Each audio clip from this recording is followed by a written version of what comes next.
There are violent and disturbing images in this video. Alright. I had to turn on the heat like I'm freezing. Welcome back. Alright, it's good to be back. Like my hands cold as shit. They're frozen. I got this on, I got sweats. I do not want to be shivering throughout this whole video.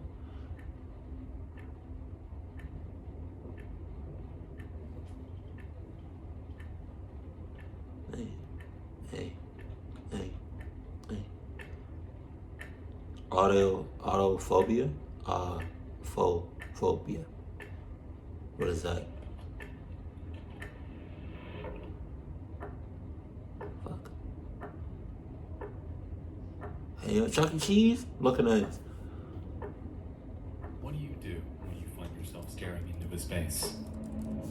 Empty, yet terrifying. I'm saying. The fear, man. Yeah.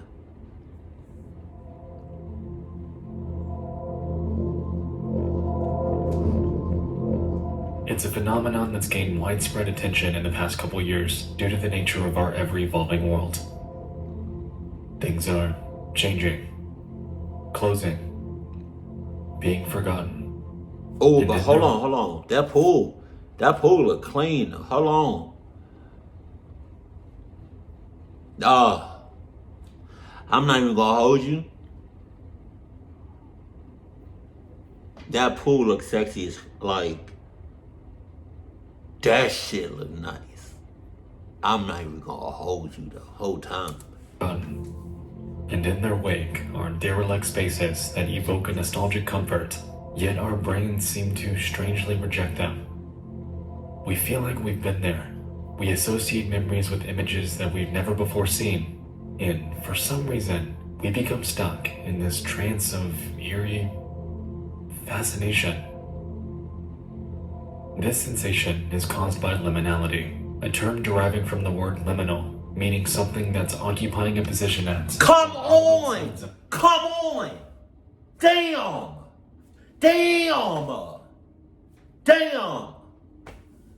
I try to give y'all the benefit of the doubt, but y'all motherfuckers y'all gonna have to go.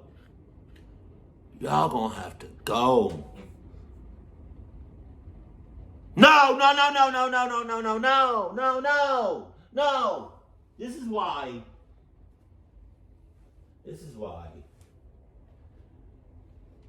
I say that hip hop has done more damage than today's song. Let me know if anybody got that. I think it's off the Damn album or something. I don't know. Jesus. Are we good? We good, right? Hold on. Now that's in my face.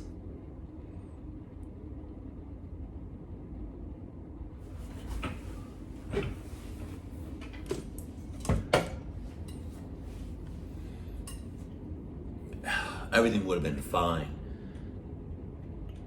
if Missy did not touch my shit.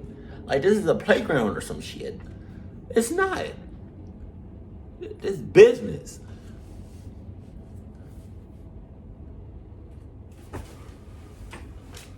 Fuck. Are we good? Like, damn. Fuck. That pissed me off. A boundary or threshold, something that is within transition. With widespread interest catalyzed by subreddits, forums, and social media, the internet has served as a vehicle for sharing pictures of liminal spaces with others. This has effectively paved the path for various forms of media and online storytelling to capitalize on it, resulting in a myriad of personal stories, creepypastas, and indie games to play on the uncanniness that comes with them. Contrary to this relatively recent rise in online popularity though, liminal spaces are nothing new. In fact, the concept of liminality has always existed among us. We've just never really noticed it. I can't even imagine being alone.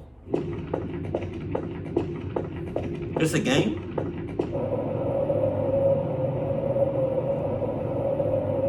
That pool look deep as shit. Like, think about it though. What would you do if you woke up one day and you realized you was the only person left in this world? How you gonna restart the population? Okay, let's say it's you. Let's say it's a male and a female. One male, one female. Both on opposite sides of the world. But to them, they think they're the only person left in the world. But it's up to them to restart the population. How long do you think it would take to find the other person and to start the population back up again? That shit would take, I feel like that shit would take years.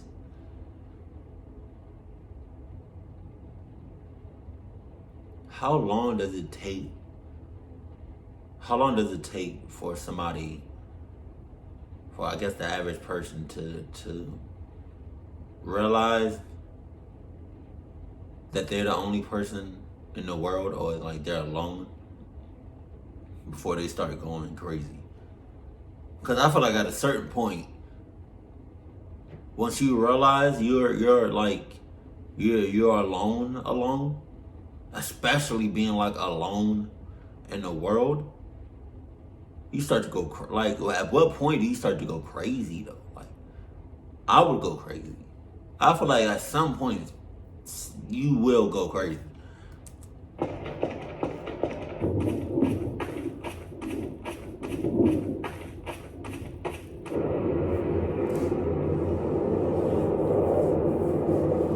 What is it about source maps that unnerve us? Is it the feeling of loneliness? The emptiness that comes with the very purpose of a landscape? Or is it perhaps the fact that we can hear the sounds of other humans carrying out their lives in the distance, yet in our eyes, we're the only ones here? It's a funny feeling, that.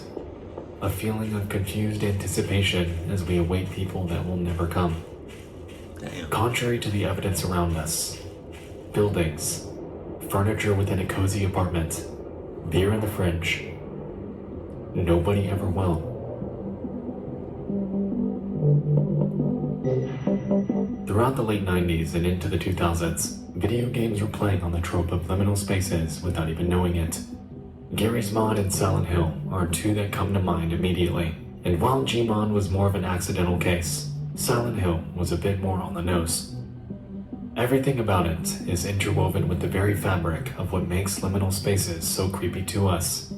Isolation is always the forefront, with the player being left to explore a town that is years past its time. Hospitals, foggy streets, a theme park, a subway system, and even an apartment that you're unable to leave. Every single game is stuck in a bizarre state of transition. Nothing is bustling and alive anymore, but you sure as hell aren't in this place alone.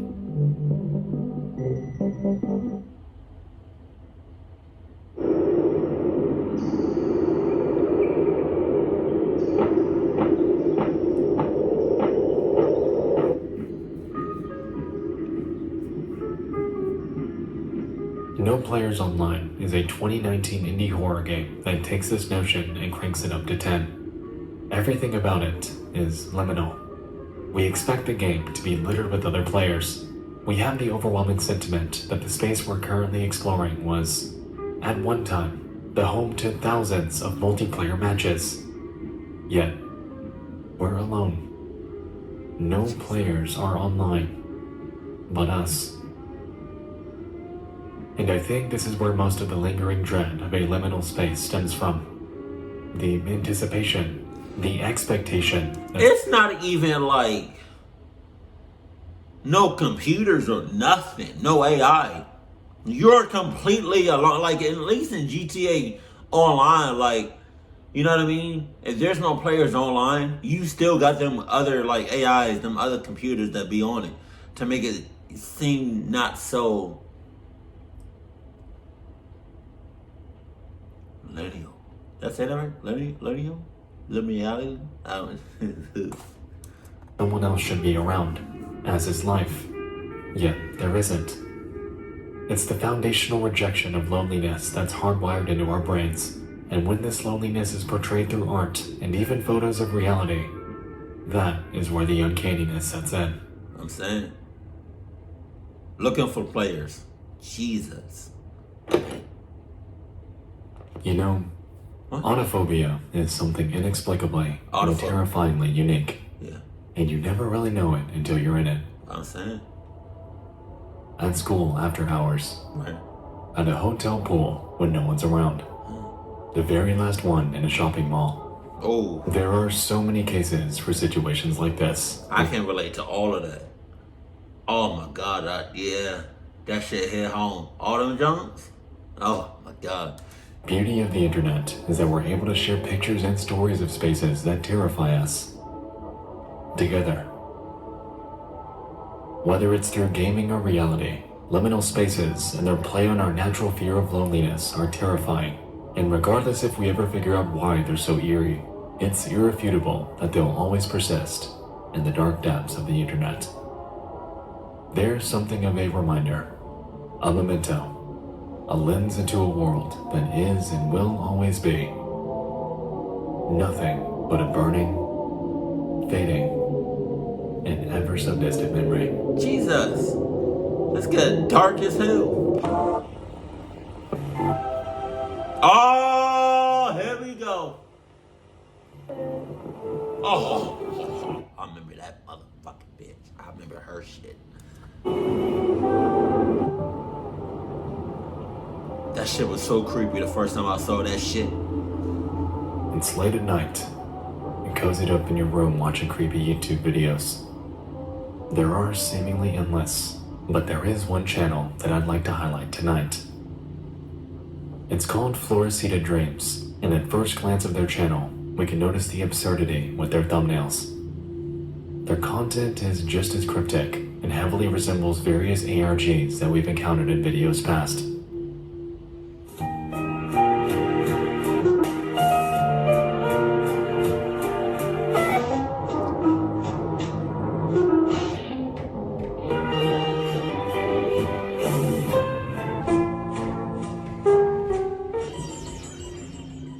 It's in Spanish, but that doesn't discount how strange it is. At the end of the day, though, you might be wondering, why are we talking about this tonight? What?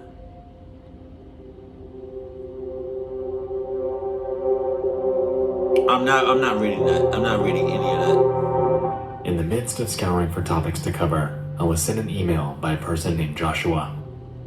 A link to this channel and their explanation of it states the following. After Spanish cartoons broadcasted in Mexico, there used to be a PSA showing missing people with their pictures and info on their last known whereabouts. One girl that showed up consistently was named Celine Delgado, and her only picture was of very poor quality, eerie, and her features were very vague. The actual video is in Spanish, but from what I understand, they suggest that she doesn't actually exist and was artificially made specifically to appear unsettling so people would better remember the broadcast. Are we about to watch it? Interesting. The video in question was uploaded on September 2nd of this year and is titled Cinética del Patrón, Celine Delgado. What? Let's have a look. Oh shit. Evento. Celine Delgado. Celine Delgado es un patrón de rostros artificiales. Los rostros son construidos artificialmente y simulan ser caras humanas, para generar emociones deseando generar estímulos supernormales.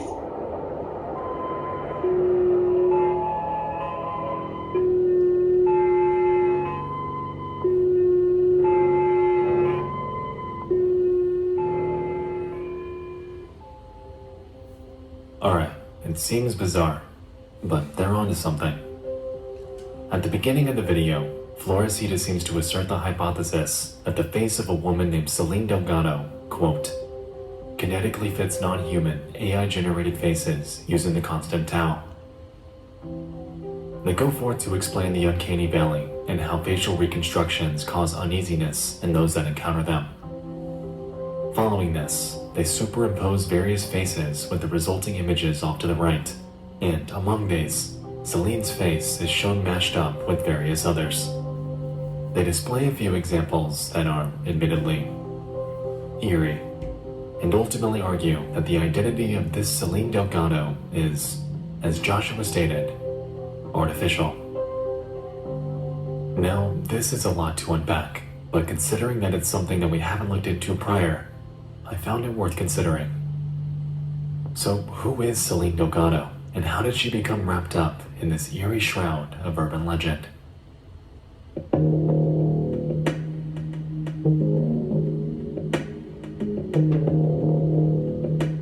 Throughout the 1990s, there was a TV segment run on Channel 5 in Mexico named Servicio de la Comunidad, or Channel 5 Community Service.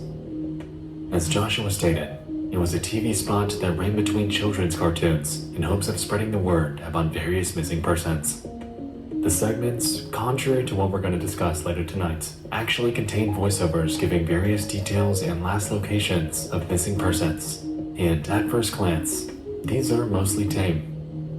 When you really look into it though, the eerie nature of these TV spots stems from when you consider how Channel 5 handled the case of just one person, Celine Delgado. Over the years, her face would reportedly pop up in nearly every Servicio de la Comunidad segment, utilizing this exact same low-quality photo. There were times where they give a bit of background info about her, like the fact that she went missing on April 22nd and was just 18 years old. Selene Delgado López, de 18 años, se extravió el 22 de abril en la delegación Álvaro Obregón. But what cemented her case into the minds of thousands of people came nearly 30 years later. 30? This mother... 30 years? She's been missing for 30 years? You're lying. Unless I just interpreted that. What? Unless I just interpreted that. Unless I just said that shit wrong, or unless I just got some shit mixed up in my head. But she been missing for 30 years. 30 years? 48. Oh, damn. Almost 50? You're lying.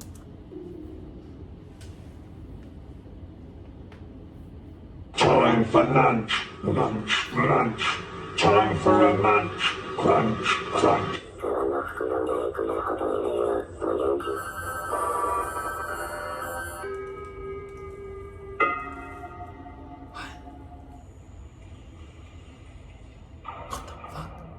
It goes without saying that the videos you're currently viewing are very obviously works of fiction. They were part of a stunt pulled by Channel 5 on their official Twitter page throughout 2019 and 2020.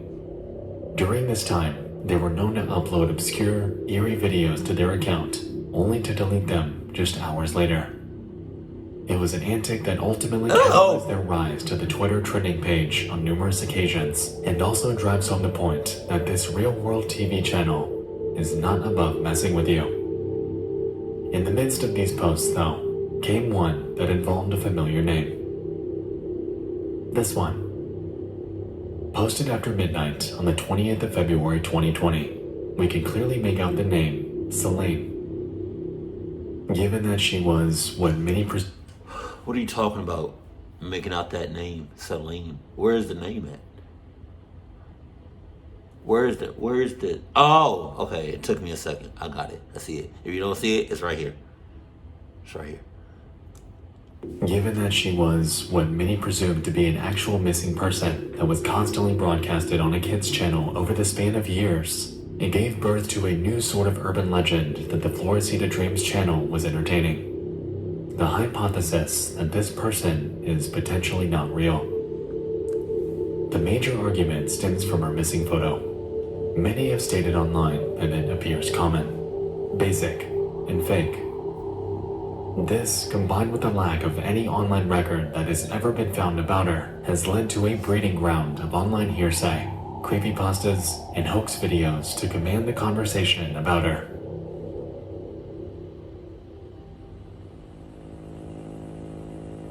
Celine Delgado. Oh shit. Alright. You got it. Now, when I stumbled upon this video in my research, I, among many others, had initially assumed that this footage was real. Keeping in mind the other hoaxes and pranks that Channel 5 has played on its viewers, combined with the unconventional nature of these broadcasts being played on a kids' channel, I didn't doubt that they'd pull a prank like this to make her name stick with you. Ultimately though, as is the case with many works of media online, this too was a hoax.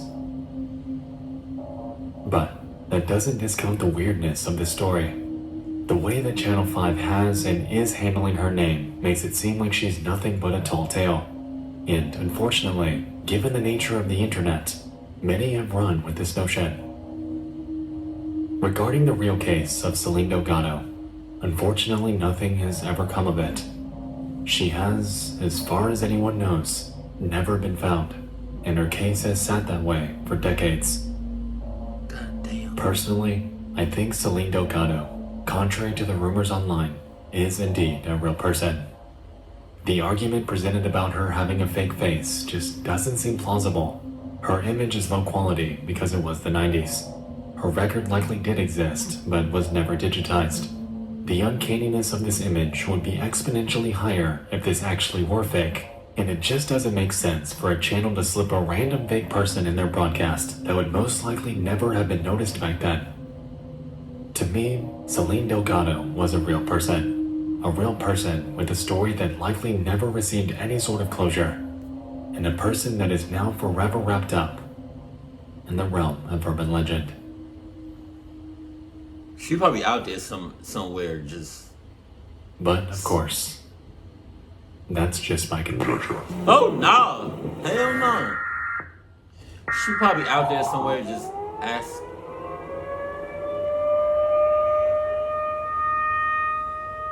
You got it. You got all that. You got all of that. From the span of April 8th to April 9th, 2015, a devastating superstorm would wreak havoc on much of the central United States. 27 tornadoes ranging from EF0 to EF4 touched down within the span of just 36 hours. Oh my God! Damn! Everything is clucked, shredded, pieces, ashes. Oh! 27 tornadoes. What do you say, 36 hours? Is that in one space, or is it like spread out, like in different like parts of the earth? Because if it just happened like, you know, like in one state or in one city.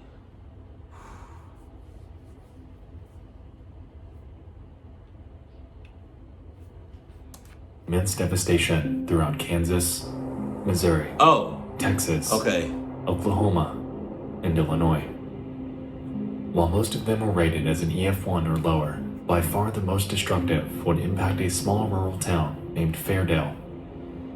Reaching wind speeds of up to 200 miles per hour, this 41-minute storm surge would ultimately become infamous as one of the worst natural disasters to impact the region in nearly 25 years.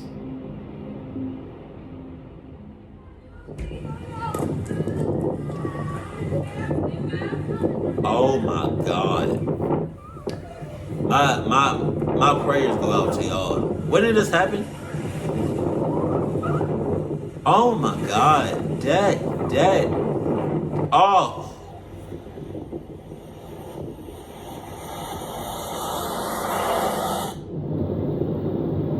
Jesus.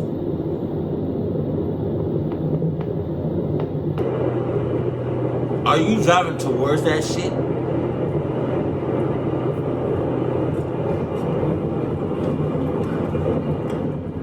Oh my God. Y'all driving towards that shit. On the evening of April 9th, an 85-year-old man named Clarence Schultz had just wrapped up dinner with his wife, Geraldine.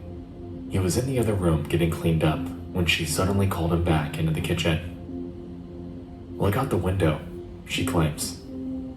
And when he does, Clarence would come face to face with a scene straight out of a nightmare.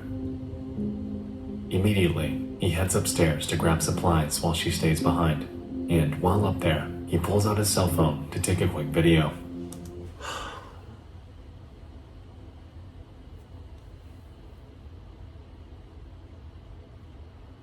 Cluck both of you bitches. Cluck the wife or the girlfriend for calling the husband or boyfriend to the window instead of telling him, "Baby, we need cover. Get cover. We need to go. Holy shit. It's a tornado outside. It's a tornado outside. We need to go down." Instead, what you say, come to the window. You don't go.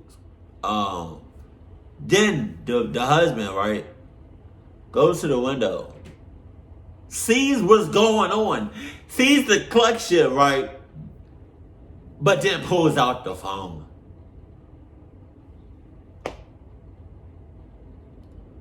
Also, you're a cluck ass for that because you saw what was going on, right? But then you didn't immediately want to go and get cover. You just immediately pull out your phone.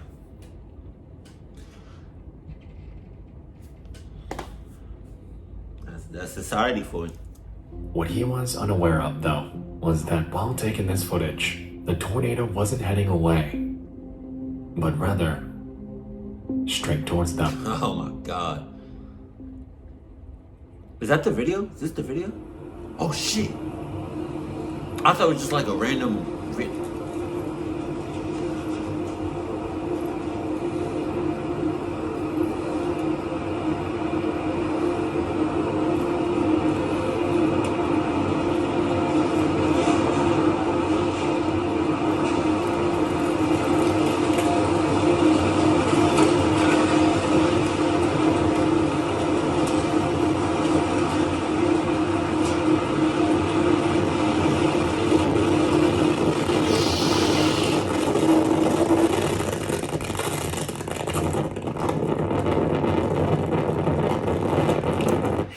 He wanted that. He wanted to get clocked up and or die. Cause he was just there, just recording it. Like,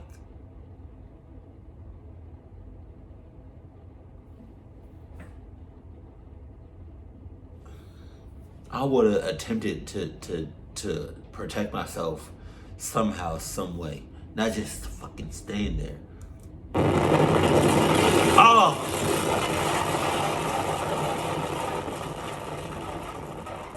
That was fast. That was fast as hell.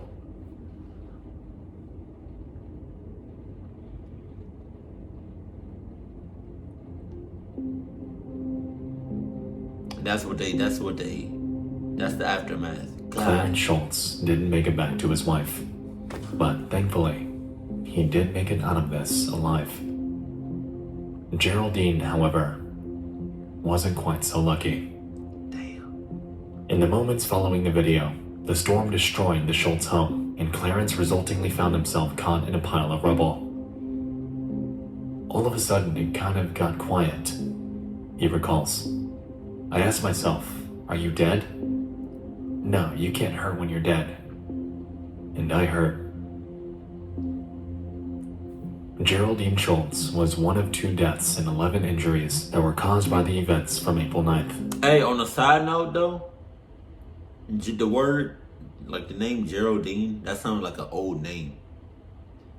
And I'm saying, she's old. But like,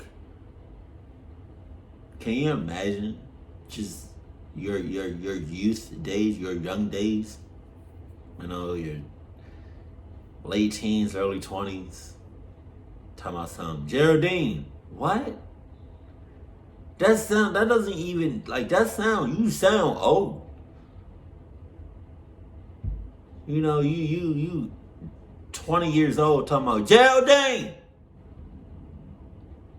You sound old as shit. I don't want nobody around me that's named Geraldine. Sorry. The other, their neighbor and longtime friend named Jacqueline Cloza. Jacqueline. Cloza reportedly had a massive fear of spiders, which her daughter claims is why she didn't seek refuge in her own basement. Wait a minute. She had a fear of spiders. So it was either face your fears and possibly surviving that tornado attack, right? Or not facing your fears and dying in a clucked up, hurtful way. What's a few bites? I mean, unless they were poisonous, but like, what's a few like? What's a few bites? Spider bites, like, or you could have grabbed some covers or whatever, and just wrap yourself up in the bed, like. You died because you couldn't go downstairs with the spiders. And our skin is sensitive. Right, well, at least, I don't know. Like, my skin is sensitive. So, like, if I was to feel something, I would just brush it off or whatever. Unless you got, like, millions of spiders down there. Thousands of spiders. But even then, like,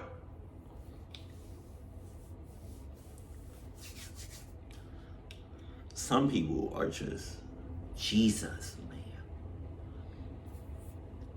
Unless the spiders were very poisonous and venomous, that if they was to bite you, you would have ended up dead. But I'm just saying. Damn. In total, over $19 million in damages were reported. God damn! That footage embodies the devastation that was left behind. Thankfully, a storm of this magnitude hasn't struck the area since then, and after a grueling, years-long recovery effort, life in Fairdale is mostly back to normal today. For the residents of this small town, though, the scars from that night will remain everlasting. While the incident in Fairdale is just one of hundreds of natural disasters that have happened over the years, the resident stories and the media that accompany them paint a picture that is humbling.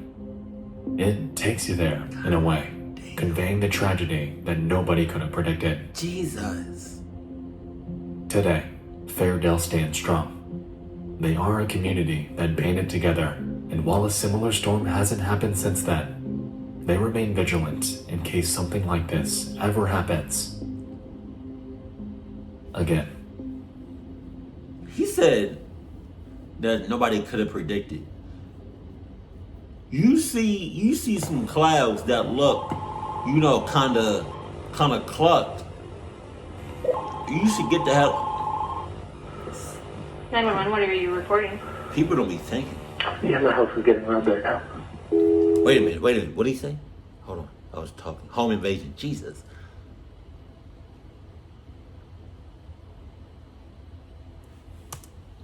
Yeah, my house is getting around right now. Whose house? Is he said my house or somebody's house is getting robbed right now?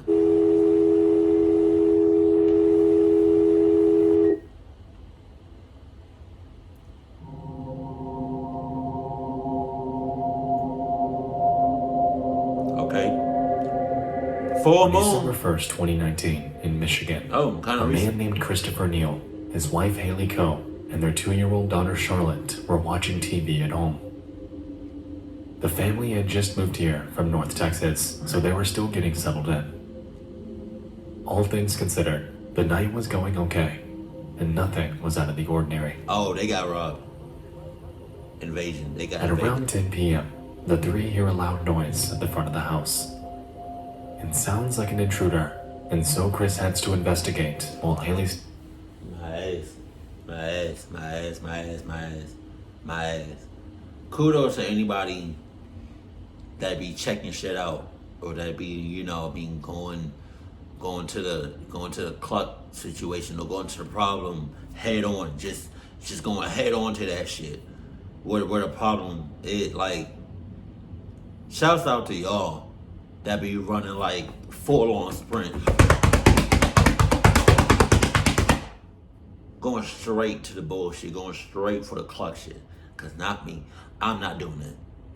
I'm grabbing my wife, I'm grabbing my daughter, right? And we just going to be in the bathroom. Or we just gonna find someplace in the house to protect ourselves.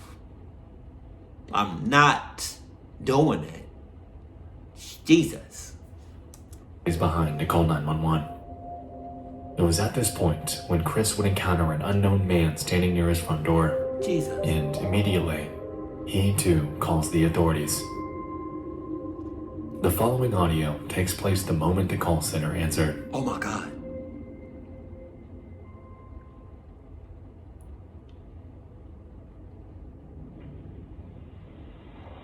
What is the location of your emergency? There's a man in my house right now. What is, hold on, stop for a second. What? There's a man in my house. I need you to give me your address first. 6300 Proctor Avenue. Is that a house or an apartment? House at the end of the street. Why are you in my house, bro? That's something I need to talk to. You don't get speakerphone. Why are you in my house, though? Remember, how many other people are in your house? It's me, my wife, and our daughter. How old is your daughter? She's 2. 2? Okay. Do you have any idea who it is? You know, no. Let my wife. I'm not gonna harm you guys. All right, I promise. Take my hand. I'm 40 years old. You go. I'm not gonna harm you. Where is William at right now? He's standing next to me in my hallway. Okay, are we still on speakerphone? We still are. He's right here. Okay. William. Yes, ma'am. William. Okay. Can Christopher and his wife and daughter step outside? No. What? I'm not. Ma'am. What? They're safe. They're safe? They're safe. They're not right here with me. What are you doing in their house? I told you there were shots fired. Where were shots fired at? Going on, Old 37, or Old Kentucky, What's that? Stop here with me, man. No, I ain't going You're anywhere. going there with me, man. Bro, come lay down, please. William. Lay down. William. Yes, ma'am. What do you know? What are you trying to have them do? He's coming in the room with me, that's it. Why is he coming in the room with you? Why are you locking that door? Don't lock that door, bro. You're all right, man. I can hear you my word. It's too much fucking talking going on. This is what I would have done. I promise you. You know, pretend like that's the hallway, right? Or like that's the door or whatever. He in the house. He in the house because he heard shots fired, right? But none of us heard no shots, right? He right. He had to. For some reason, he come in, right? Cats, do not come in here. Come in. Oh, what happened? You heard shots? Shots fired? Where? For sure? For real? Over here? Over yonder? Over yonder. That's how people attack this song. You heard shots fired though? Dead ass? My guy. My G. We didn't hear shit. At all. At all. So, you heard, you heard shots fired? You heard shot, hold on, I got you, hold on.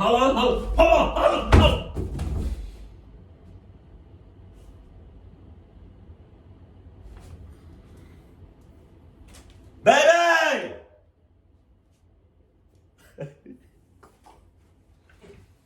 I don't know why I keep saying baby like that. Baby. He would not have gotten in the, I don't know how the fuck he got in the house. Man, you straight. I get what you're saying, but you got 2 guns, bro. You You said, got 2 guns? how can I put crazy, man? I'm not doing anything. William. Get in my house, man. I'm sorry, man. William, listen to me. Why are you here in the first place? William, can you listen to me? Yes, ma'am. I need you to put those guns down. Because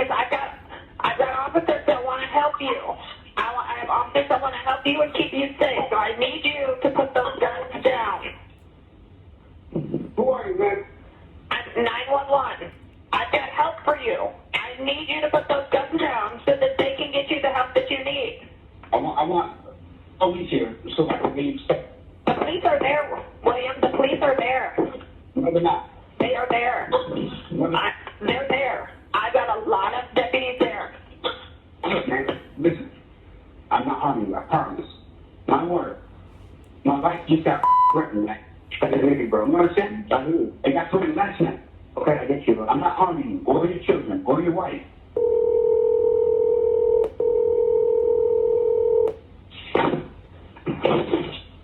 William. Yes. Hey, this is Joe from the Sheriff's Department. How are you, man? Glad you're back.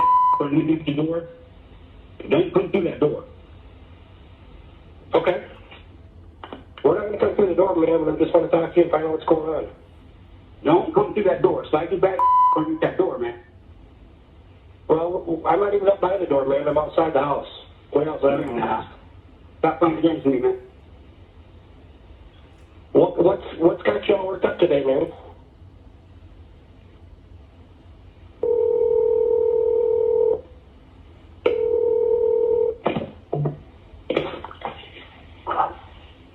Hello?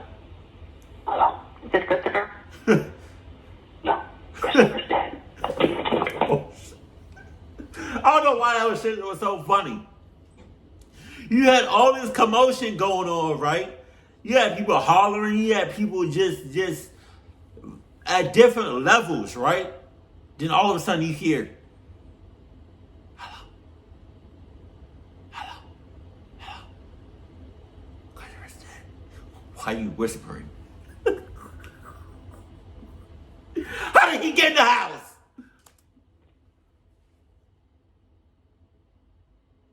Jesus, that was intense.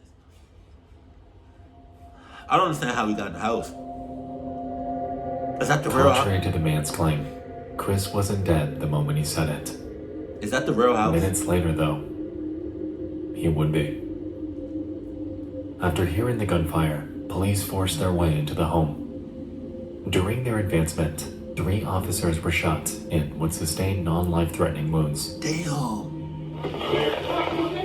Oh, are we about to hear this shit? Fuck.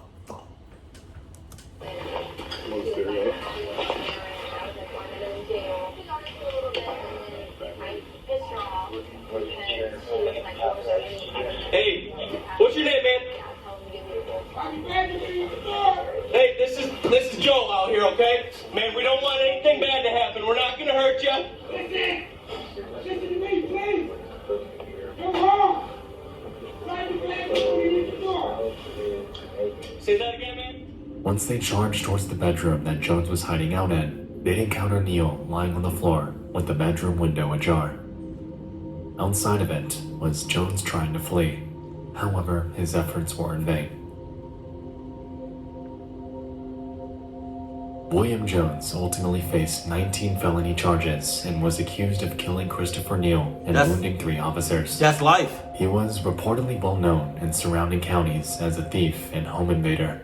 And astonishingly, just 5 days prior to the murder, he was released from jail after serving time for a previous offense. During his arraignment, his defense attorney maintained his innocence, claiming that Jones was running from an attacker that night and ultimately sought refuge in the Neal home. I think the 911 audio speaks for itself. However, it'll ultimately be up to a jury in his eventual trial. Since the incident, Haley Coe has given birth to the couple's second child and is now raising them alone. Damn. With this, their oldest daughter will be forever scarred by the loss of her dad that night, and their youngest will never know him. Christopher Neal died protecting his family from a lifelong criminal. And no matter if Jones is sentenced to life in prison with justice served, the Neal family will forever have to live on without a husband and without a father. Jesus.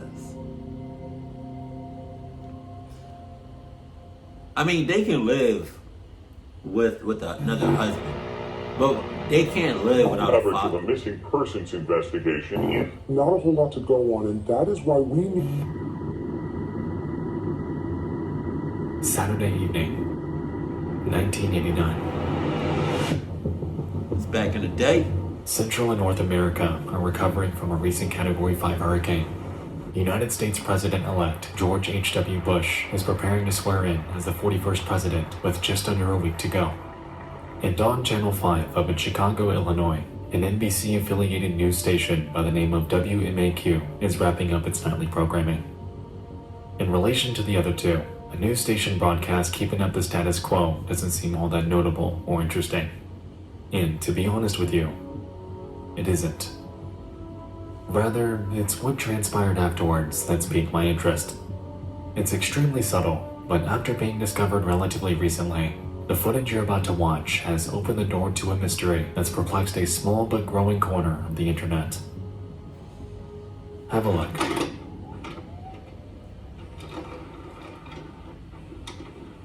This is WMAQ-TV, Channel 5, NBC Television in Chicago. This is WMAQ TV, Chicago 5. Ugly! We now leave the air and wish you a pleasant good morning.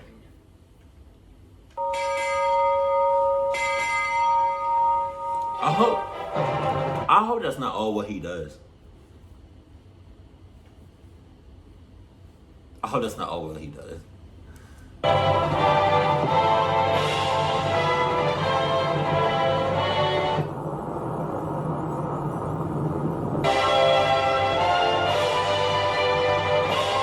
Alright, it's not that serious. It's not that deep. Come on. Excuse me. Johanna?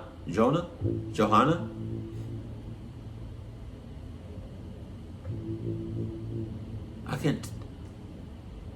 I'm gonna try to call. It's a rarity that something as simple as a missing notice can fill me with such uneasiness. I'm gonna call that number, see what happens. And I think it's because this TV spot is so obscure.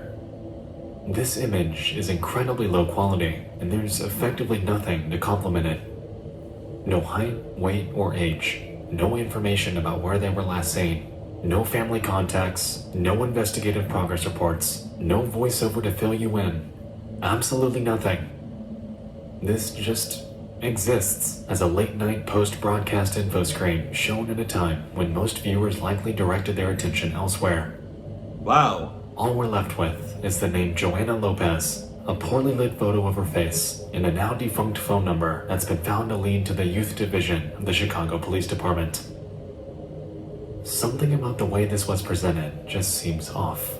And yeah. Considering the current online discourse about it, I'm not alone in feeling this way. How you gonna post that without no other context and at a time that nobody really watches TV? You're watching NBC5, Chicago. That is very difficult. What the heck? No, we're not gonna just speed past that.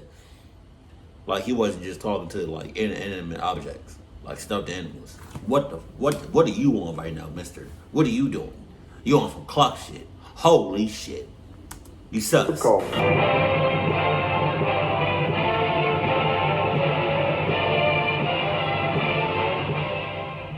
2 years later, in 1991, WMAQ would once again wrap up their nightly broadcast. In a strikingly similar and almost random fashion, Joanna's missing notice would be played once more.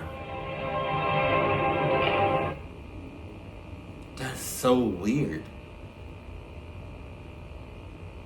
Why are you doing that? Considering the blink and you'll miss it nature of the notice this time, it too fell on deaf ears. There was, again, no supporting info about her, no updates that might have cropped up in the prior 2 years, still no age, height, weight, nothing. Just this obscure photo with the word missing plastered on top of it. Given how long it was since the last update, combined with the implied lack of any progress in the search, it was beginning to seem that the chances of finding Joanna were dwindling as the days went by. And to date, Not a single other update had ever come of this. Joanna Lopez has presumably never been found. Yeah, I mean, there's no other context. I spit everywhere.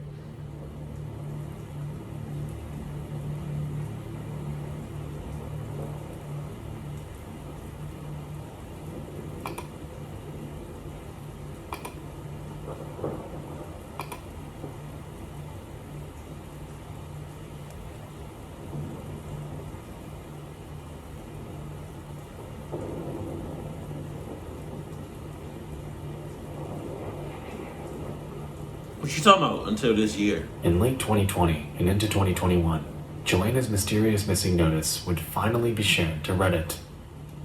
2 posts are known to have spearheaded the conversation, one by a Luke Inspire and another by a Chris Polygon.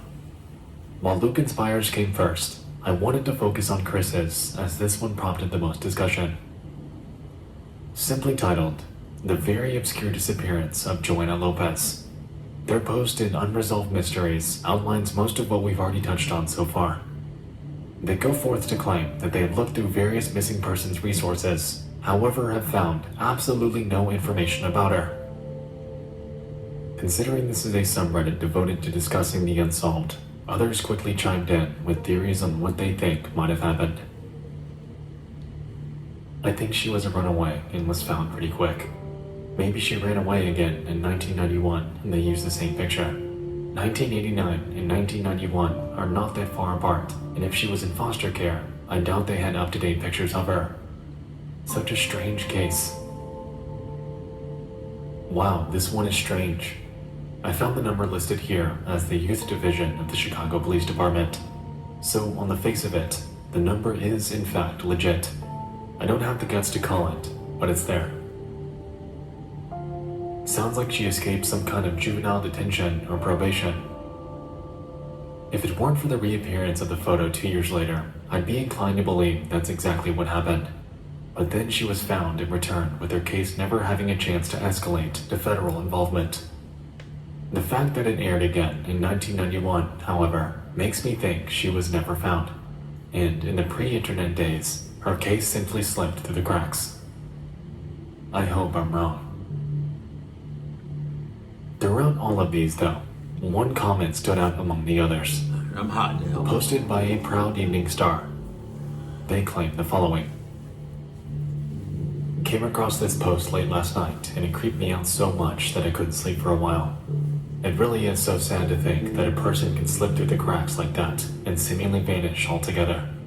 I've been scouring the Doe network for unidentified Jane Does in and around the Chicago area all morning. And the only possible case I could find is from 1994, here. I really hope we can find closure on this. My heart breaks for her. Interesting. Heading to that link presents us with a Jane Doe, 276 UFIL. She was found deceased in an alleyway, naked from the waist down. It goes without saying that our working evidence is tenuous. However, lining up this photo with that of Joanna Lopez, while considering the time and location in which she was found, postulating that this woman is Joanna isn't out of the realm of possibility. I've done some digging on various missing persons from around the time period, and have also come up short with results. There are quite a few from around Illinois. However, their dates of discovery don't quite line up with the 2 missing broadcasts. It seems to me that Proud Evening Star has found the most plausible visual match out of nearly all the 1990s Jane Does from the area. But even this leaves us with much to be desired.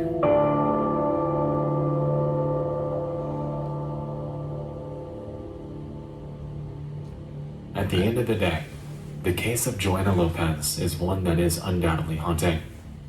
Barring how obscure the photo itself is, the lack of information, the visuals that accompany the broadcast, and the fact that there is virtually no discussion or record about her ever existing aside from this brief video archive online, this case is enveloped in absolute mystery. I implore you to join the discussion in finding this girl, and if you know or remember anything about her, myself and countless others are all ears about it. In the worst case scenario, we won't get anywhere and this mystery will remain. But the best case, reaching any sort of closure. That is what I'm aiming for. Hey man, that one girl that was missing for what, like 30 years? That shit was crazy. The tornado joint, that was crazy. The what's the name? The internet harbors a vast abyss of content that is perplexing, intriguing, and immensely haunting. A community thriving off sharing derelict areas around the world. An internet urban legend that engulfed the name of someone who has never been found. An unforeseen natural disaster that wreaked havoc on a community. A 911 call in the midst of a home invasion. And a missing persons broadcast that never found a resolution. Thank you so much for tuning in to this special Halloween edition of Disturbing Things from Around the Internet. Halloween. I hope you all enjoyed this, and if you have any eerie discoveries that you'd like to share for a future installment, feel free to fill out my new tip line or shoot me an email at dtfaisubmissions@gmail.com. Once again, thanks so much for watching. I'll see you in the next one. I love you all. And happy Halloween. Oh, he did this on Halloween. Wow, I was late to this shit. First, I just want to say that I cannot picture myself being alone. I hope this music is copywritten. I mean, it's not copywritten. I cannot picture myself being alone at all, especially in the whole entire world, right? There's that. Oh my God, damn. I'm so sorry, man. Jesus, that guy that did that to you deserves either the death penalty or life in prison without no chance of parole. I'm talking about waiting for the jury to decide what the fuck. And how you go missing for 30 years though? 30 years, man, Jesus. And that shit was random too. No context. It was like a little bit of context, but like ain't nothing. It was nothing much to what was going on with that picture. And then you post that same picture that Joanna Lopez? You post her on a time or times that people don't really watch TV. And then this shit. Damn!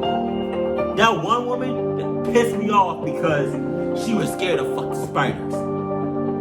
She could have been alive right now if she just fed up.